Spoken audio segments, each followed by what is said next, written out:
Então vamos fazer, a querida escolha a linha que quer, para fazer aqui a perninha dela.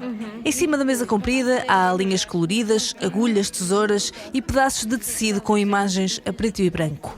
À volta, um grupo de pessoas na casa dos 30, 40 anos, muitas estrangeiras, tenta acompanhar os gestos de várias mulheres mais velhas que explicam com toda a paciência como começar um ponto de bordado. Está aqui bolachinhas. Há chá, bolachas e muita conversa. Isto não está a acontecer numa casa de família, nem numa aldeia. Acontece num espaço de cowork em Lisboa, num workshop que junta avós e estranhos para os ensinar a bordar. A avó Fátima.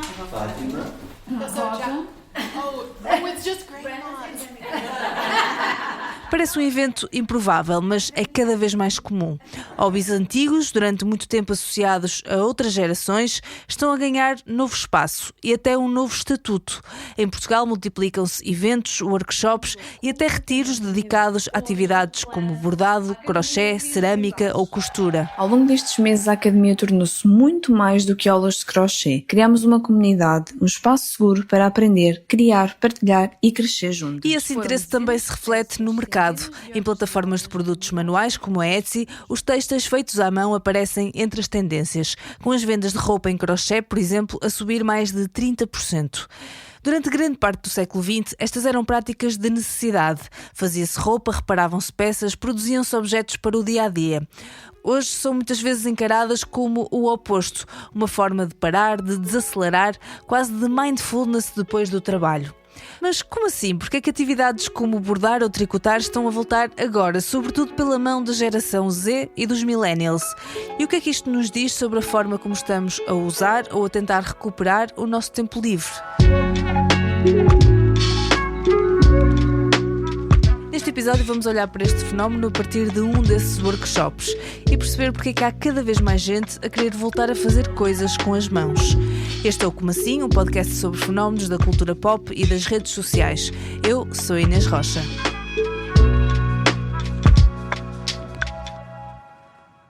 Fazer pão, jardinagem, remodelar aquela divisão esquecida lá de casa. Quando a pandemia de Covid-19 nos mandou para casa, muitos repensaram a maneira como usavam o tempo. E houve também quem se virasse para as agulhas. Uma dessas pessoas foi a Inês Chaíça. Comecei a fazer crochê depois da pandemia. Eu comecei pelo crochê. Achei que era mais simples, mais acessível. Acho que foi por influência de pessoas que eu segui na internet que começaram também a fazer, começaram a mostrar o processo, aquilo que estavam a fazer, e isso interessou-me. Eu tenho sorte de ter alguém perto que faz crochê. A minha mãe faz crochê, foi ela que me ensinou. A Inês é jornalista na secção internacional do Público. Tem 30 anos e é uma apaixonada pelas artes de que vamos falar neste episódio. E eu tenho quase a certeza que as primeiras pessoas que eu comecei a ver nas redes a fazer crochê eram pessoas que me eram próximas, que eram minhas amigas, minhas conhecidas. E, obviamente, pronto, como funcionam as redes sociais, quando detectam que tu tens interesse em alguma coisa, por mais pequena que seja, um vídeo curto, inundam-te com aquilo. Ou seja, o meu feed neste preciso momento não só tem imenso crochê e tricô, como também já tenho bordado, já tenho costura, já tenho personalização, upcycling. Por isso, a Inês pareceu-me a pessoa ideal para desafiar a ir a um workshop de bordado criativo orientado por avós, uma atividade organizada pela Associação de Manual Break, com as avós do projeto A Avó Veio Trabalhar, um projeto social que junta mulheres mais velhas para partilhar os seus saberes com outras gerações. Acho que é uma boa oportunidade para saltarmos para aquilo que nos trouxe aqui, que foi o desafio que eu te fiz, que foi ir ter com verdadeiras avós para aprender com elas. Neste caso, uma arte um bocadinho diferente daquela que tens feito, não é? Conta-me aí como é que foi chegar ao workshop e ser recebida por elas. Olha, focando-me agora no workshop,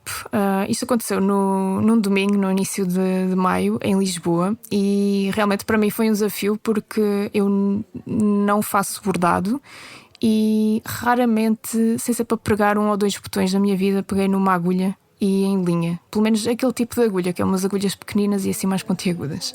De facto, aquilo que tu referiste é um elemento diferenciador, que é fazer estes hobbies da voz com a voz e a voz com tempo para nos ensinarem. É tempo e disponibilidade. Tem alguma técnica específica?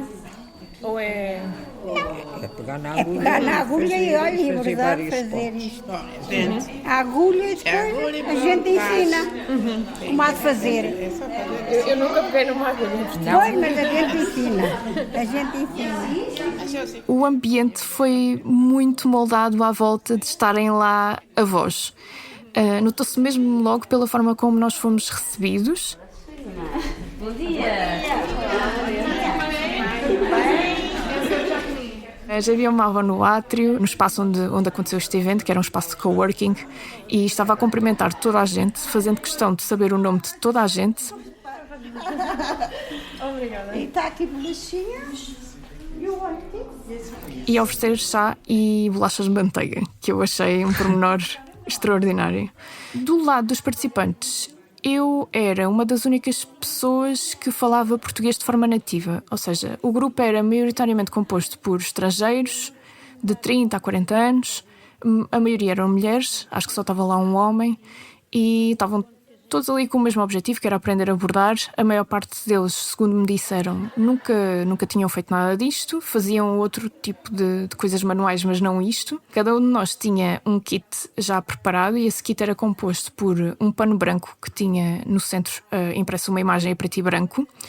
Tínhamos uma agulha de cozer e um conjunto de linhas coloridas. A minha fotografia, por acaso, era bastante engraçada porque era de uma senhora numa praia com palmeiras e um fato bem 3 dálmatas, muito ao estilo das fotografias do Martin Parr, e ali o desafio era mesmo tentar fazer o bordado à volta dessa imagem que já era tão icónica. Eu acabei a trabalhar mais de perto com uma das avós, que era a Dona Fátima. Eu sou Maria de Fátima Franco, tenho 81 anos, nasci em 1945.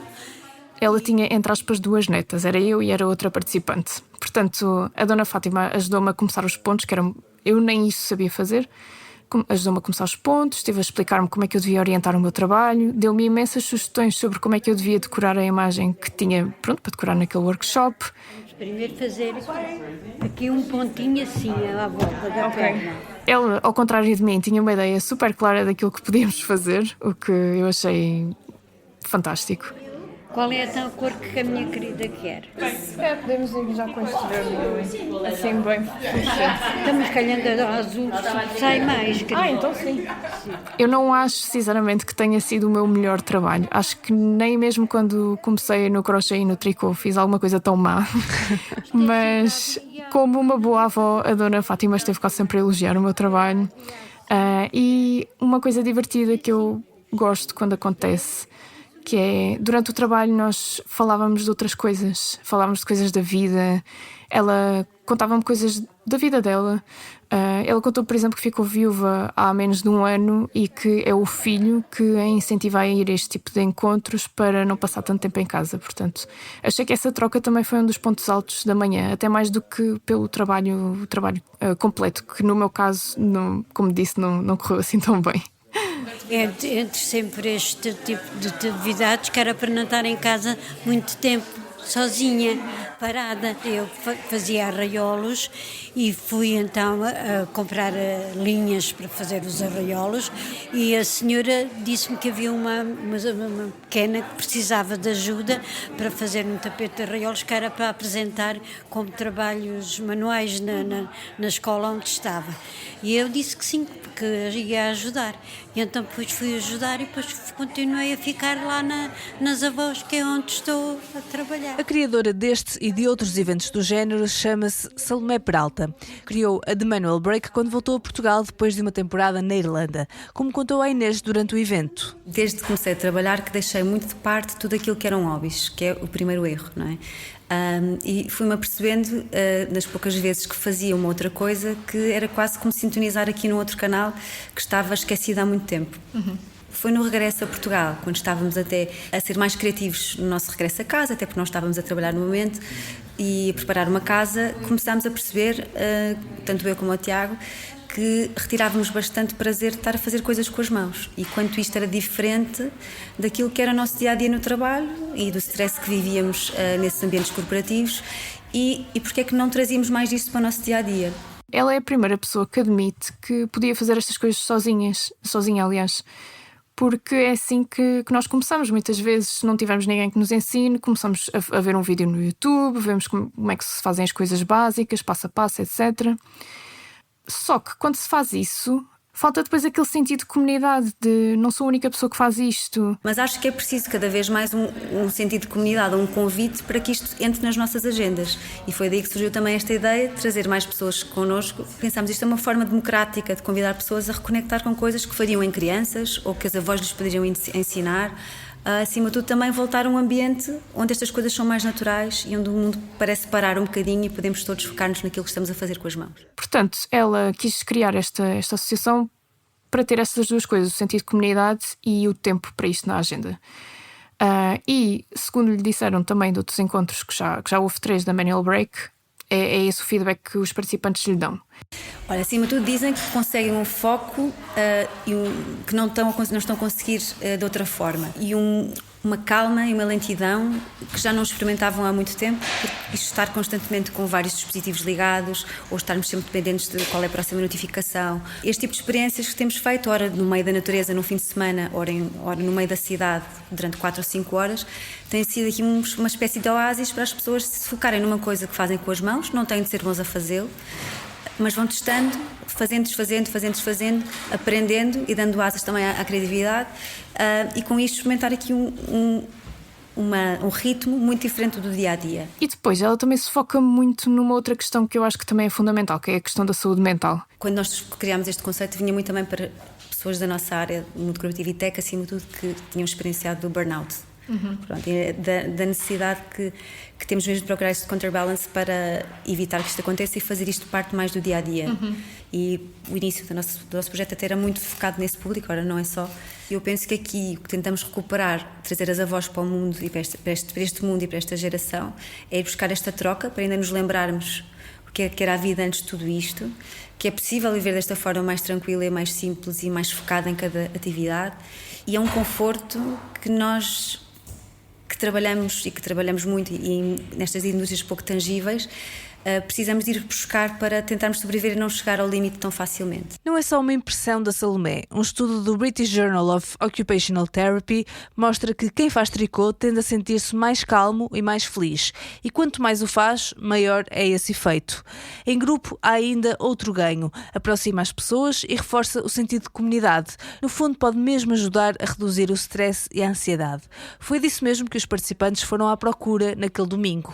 Muita gente falou do bem-estar, muita gente falou da criatividade, muita gente falou do trabalho. E, por exemplo, eu falei com 2 participantes, a Jacqueline, tem 40 anos, que é empreendedora, e a Raquel, que tem 39 e trabalha com inteligência artificial. Elas eram amigas, ou pelo menos estavam constantemente juntas no workshop. E quando eu perguntei à Jacqueline se ela faz este tipo de coisas para ultrapassar o stress do trabalho, ela deu uma resposta que me deixou a pensar. I think it's really fun to make something and have something to look at afterwards. I think it's interesting that people are connecting this kind of stuff to work.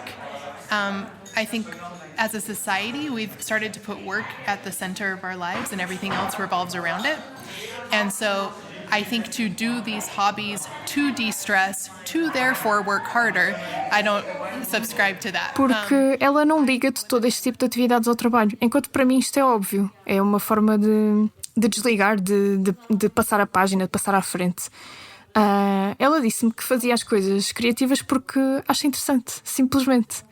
E eu achei que esta resposta é tão simples e tão certeira. I limit my work to 4 hours a day. I've done that for almost 9 years now. And work is such a teeny part of my world. And so making things, I don't connect at all to work.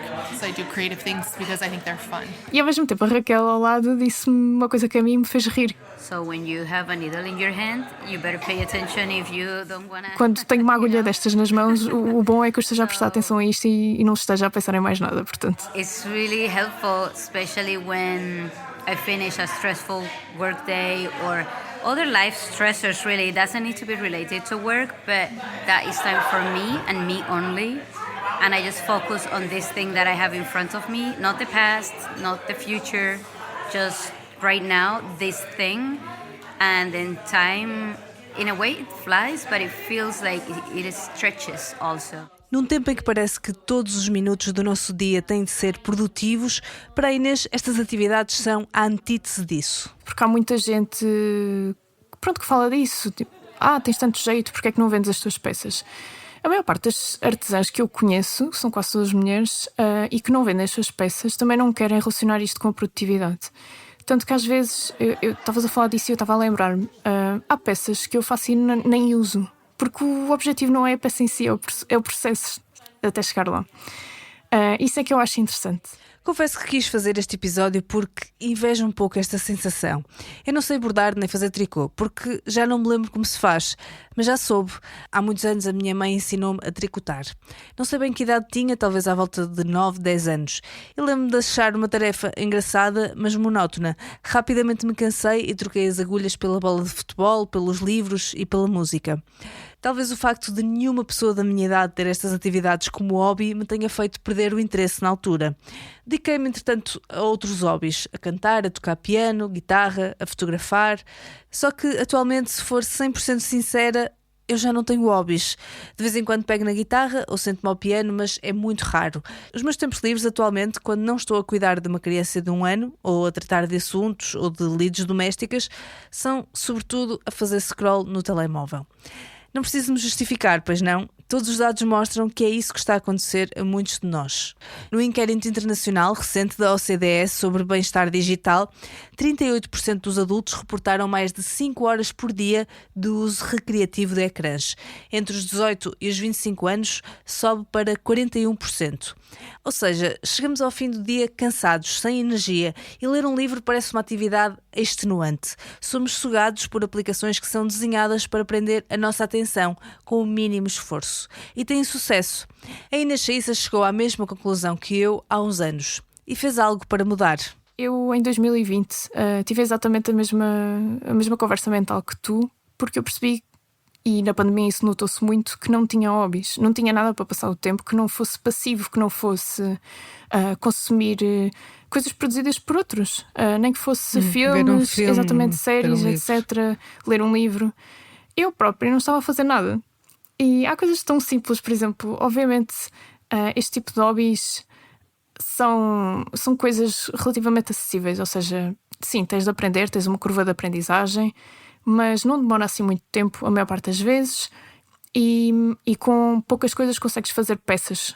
São coisas acessíveis e que não têm de ocupar assim tanto tempo. Podes fazê-las em blocos, podes nem fazê-las durante meses, que eu sinto que era o mesmo que eu estava a precisar. Quando eu percebi que eu não tinha hobbies, eu fiquei horrorizada. E agora já não posso dizer isso. Acho que agora se calhar até tenho mais... com que eu vá comprar agulhas agora. Olha, é simples e se precisares de ajuda, tens-me aqui. Não fui comprar agulhas, mas fui buscar as mesmas que já tinha usado para aprender há mais de 20 anos, a uma gaveta em casa dos meus pais. Depois da nossa conversa decidi seguir o exemplo da Inês e fui pedir à minha mãe para me refrescar a memória. Quem está aqui, minha coisa boa? Como podem imaginar, esta recepção não foi para mim, mas para o meu filho de 1 ano que estava comigo. Lembras-te de me ensinar a tricô? Lembro. Queres que te ensine? Quero que me lembres. Porquê? Por causa de um episódio, e para eu ver se é um hobby fixe para mim ou não. A minha mãe foi buscar as agulhas.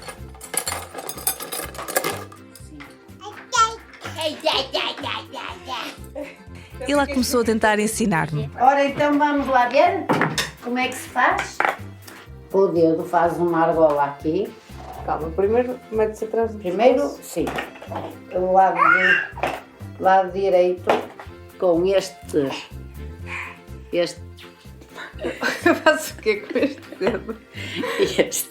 Com este dedo fazes assim. Estás a ver? Passas aqui por trás. Fazes. Espera aí, Miguel, espera aí.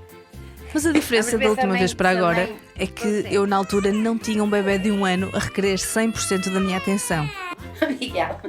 A culpa é do Miguel, não é minha. Não sou eu que não percebo nada disto, é o Miguel. A culpa é do Miguel. Isso. Vamos acreditar que eu só não consegui perceber bem as laçadas porque ele não me deixou. E não porque fiquei muito baralhada com os passos. Ainda vais aprender primeiro que a tua mãe, eu estou a ver. Ele acabou, claro, por querer experimentar. Muito bem. E sim, abana-se as agulhas e depois sai um cascal. Acabei por desistir, gravei a minha mãe a fazer e voltei a tentar à noite, no silêncio do meu sofá.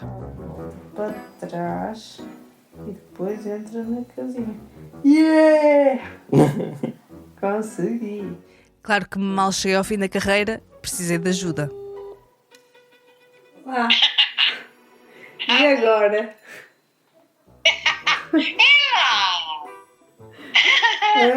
Já fiz uma carreirinha, agora fiquei com esta pontinha. Entretanto, nos últimos dias, à noite tenho-me dedicado a esta tarefa, que inicialmente foi muito difícil, mas está a tornar-se progressivamente mais fácil. E já tenho um quadradinho muito pequeno de tecido que foi construído por mim, com alguns buracos, porque quando falho uma laçada não sei resolver, mas algo há de sair dali, ainda que imperfeito. Não sei onde é que isto me vai levar. Será que me vou tornar, como a minha mãe, a pessoa que faz casacos e carapins em série para os novos netos e sobrinhos? Já agora, para quem não sabe, carapins são sapatinhos de lã. Só o tempo dirá, mas posso dizer que para já está a saber bem ter um pretexto para sair dos ecrãs. A minha experiência não é assim tão única. Não fui só eu, nem só a Inês, a voltar a pegar em agulhas. O interesse por este tipo de atividades tem crescido nos últimos anos. Eu lembrei-me de ir ver ao Google Trends porque, lá está, como eu descobri isto através da internet, muitas outras pessoas podem ter descoberto isto através da internet. E, por acaso, eu procurei por crochê, tricô e bordados. E, por acaso, o gráfico que apareceu do Google Trends, para mim foi bastante interessante. Eu pus o início em 2004 e reparei que o interesse pelo crochê aumentou em 2010 e que desde então manteve-se relativamente estável. O interesse pelo tricô cria um padrão interessantíssimo porque tu percebes que o pico acontece todos os invernos, portanto são pessoas que querem fazer gorros, cascóis, camisolas, etc.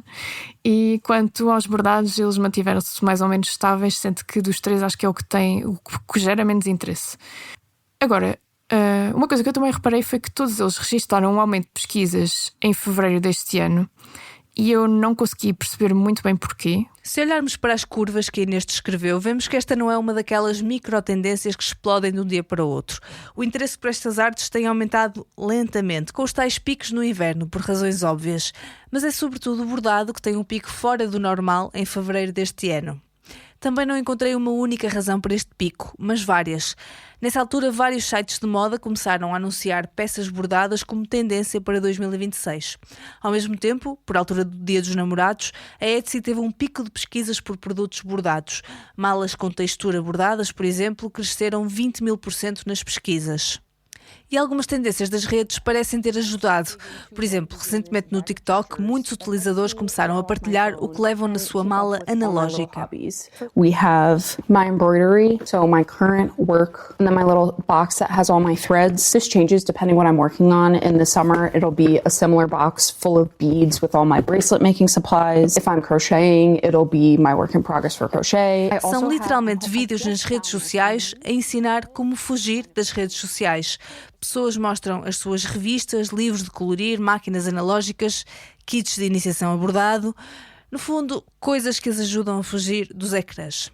Ou seja, há cada vez mais gente a pegar nestas ferramentas antigas, não só nas agulhas, mas em todo o tipo de atividades manuais e analógicas. E ainda assim, fazê-las em público continua a não passar despercebido. Hoje em dia, se for preciso, estou nos transportes a fazer tricô ou crochê, ou quer que seja que esteja a fazer naquele momento, e às vezes tem piada porque as pessoas ficam a olhar quase sempre, isso é o normal, mas às vezes vêm falar comigo e vêm perguntar o que é que eu estou a fazer e eu não me importo nada de falar sobre isso. Aliás, eu gosto de falar sobre isso. Quase nunca são pessoas da minha idade que me vêm perguntar o que é que eu estou a fazer, que são quase sempre pessoas mais velhas do que eu. E eu acho que isso também é bastante interessante precisamente por aí, ou seja, acaba por alimentar o estereótipo de hobbies da voz, por um lado, mas também é quase um certo reconhecimento de que sim, isto não é só da voz. E eu lembro-me sempre, quando falo sobre este assunto, lembro-me sempre daquele meme quando a avózinha vai falar comigo porque eu estou a fazer crochê, mas na verdade eu estou a fazer a saia mais curta que ela alguma vez viu. É assim que eu me sinto. Eu sinto que esta geração que está a fazer crochê e a reavivar estas artes acaba sempre por adaptá-las àquilo que se usa agora e às tendências mais modernas e tudo, ou seja, são só ferramentas antigas para fazer coisas novas. E apesar da Inês o fazer com olhos e mãos jovens, manter a tradição portuguesa também lhe traz algum orgulho. Lá está, como eu aprendi com a minha mãe, que por sua vez aprendeu com a minha avó, tanto materna e paterna, elas aprenderam da forma, entre aspas, à portuguesa, com a norma portuguesa, que é sempre feita ao pescoço e depois a tensão é regulada no teu dedo polegar da mão oposta, aliás, da mão que estás a trabalhar. E sim, eu também vejo muita gente, por exemplo, tal como eu, a fazer crochê e tricô em locais públicos, e normalmente reparo nisto, especialmente junto aos mais jovens, que fazem nas normas norte-americanas e inglesas, porque são relativamente mais fáceis de aprender e há imensos tutoriais. Mas eu pessoalmente sinto-me muito orgulhosa de fazer com a dita norma portuguesa, porque sinto que estou de alguma forma a continuar este legado que, se dependesse da internet, se perderia. Para a Inês, fazer tricô nos tempos que vivemos é uma forma de rebeldia. Esta ideia dos hobbies de avós estarem a voltar por mão de uma ou duas gerações mais novas, por exemplo, os millennials e a geração Z, que é principalmente quem eu vejo na internet a fazer isto, eu vejo-as a fazer isto quase como uma forma de lutar contra a fadiga digital. E ao mesmo tempo, às vezes sentem que é quase uma forma de rebelião, ainda que em pequena escala, contra um modelo de sociedade e também de funcionamento das redes sociais que nos impele a consumir mais, a gastar mais, a produzir mais, que isto é a antítese, ou seja, tu não tens de produzir mais, não tens de produzir de todo, estás a fazer isto porque tu queres, não tens de usar as peças que tu fazes, mas se as usares, sabes que elas foram feitas de forma ética porque foram feitas por ti. Mas então, o que é que o maior interesse por estas atividades diz sobre nós? Acho que é um bocadinho este cansaço desta rotina que pede tanto. E depois ao mesmo tempo, não sei se também não é em certa parte, um saudosismo de um tempo que se achava que era mais simples, sabes? Tipo o tempo das nossas avós, em que não havia tanta preocupação, tantas notificações, tanta coisa a acontecer ao mesmo tempo. E eu acho que é um misto entre as duas coisas. As pessoas precisam de voltar ao mundo real. E que melhor maneira de voltar ao mundo real se não fazer uma coisa real? Convém lembrar, esse tempo mais simples também não era propriamente simples. Tinha outros constrangimentos, outras exigências. Não se costurava apenas para passar o tempo e para desanuviar do trabalho. Muitas vezes fazia-se isso por necessidade, apesar do cansaço do trabalho. Nesta romantização do passado há sempre um efeito de memória. Tendemos a guardar o que foi mais leve, a suavizar o que era difícil e a imaginar um passado mais calmo do que ele realmente foi. Mas mesmo que esta nostalgia seja em parte construída, a procura é real e vê-se em momentos como este. No workshop do The Manual Break foi isso que a Inês encontrou, pessoas em busca de experiências humanas reais. E ao fim do dia, a cozer com linhas coloridas e a conversar, encontraram-nas. E de facto o fim deixou-me mesmo contente, sabes? Porque as pessoas estavam-se a despedir com abraços e beijinhos e toda a gente se tratava já pelo nome e notava-se mesmo que tanto os participantes quanto as avós tinham retirado alguma coisa daquele workshop. Se bem que eu não sei se alguém ali aprendeu a bordar muito bem, mas o ponto também já não era esse, a certa altura. Era mais essa partilha que eu estava a referir e por causa disso eu acho que foi uma experiência positiva para todos os grupos.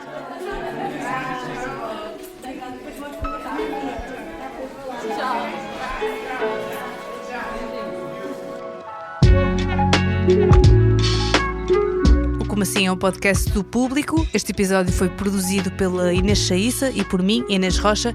A sonoplastia é da Margarida Adão. A revisão é da Patrícia Jesus e também do Amilcar Correia.